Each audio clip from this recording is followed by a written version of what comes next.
So yes, you're correct. Ideally, I should exit the property immediately so I could avoid all that drama. Completely agree with you. However, if I leave the property without my staff, I'm going to be in serious trouble because if you don't know, I'm looking for work as a data analyst and digital marketing or even business intelligence positions in the UK or even remotely as well.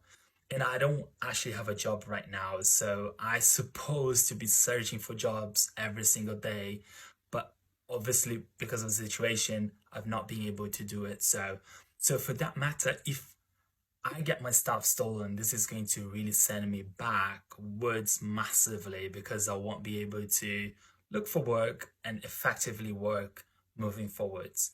So they already threatened to get in the room and remove the locks and steal my belongings. They actually were open to say, both Stephen and Harry, that they would break in the room and steal my stuff.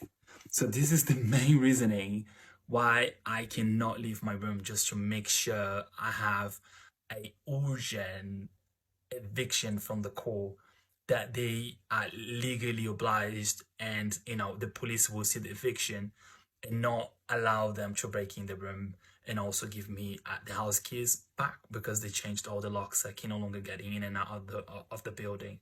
So the second thing is, I'm doing this for the community. So the community is facing a lot of nonsense and a lot of disturbance with their reckless behavior.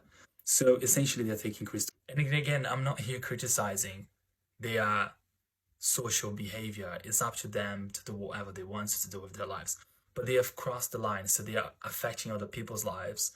And I already know that the neighbors are being affected by this violence, by this reckless behavior. And so, for that matter, I'm doing this for the community as well. I wanted to help the community, and hopefully, it's going to be a safer space because I really love Dover, I really love River, and I really love the community. Everyone is really nice and kind to me. And in fact, I cannot even complain about the community because I already met a lot of people and they're really open, really interesting to get to know me. And so, of course, I'm in this massive situation. It's very hard for me because I'm not feeling like connecting with people yet.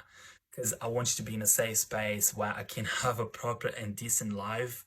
But it's unfortunate. So, but it's not because of the community, because the community has been amazing. Let's just put it that way. I'm really happy that I've moved back to the UK.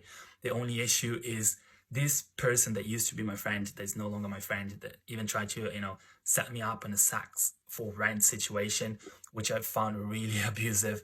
There are many more issues that I found out by listening to them when they're just really speaking, fighting, There were more incidents in the house before I got here, a lot more drama that I probably need to do another video about that. And so second is community, right? And then the third thing is that I really have to deal with the paperwork and everything what the council asked me. And I already sent everything to the council, all the paperwork that they requested, and also sent all the documents to the court for the urgent eviction notice that I requested. And now, things crossed, I sent everything to the court in Kent, and everything has been dealt with. So this weekend, I'm trying to kind of switch off a little bit and not think so much about the situation.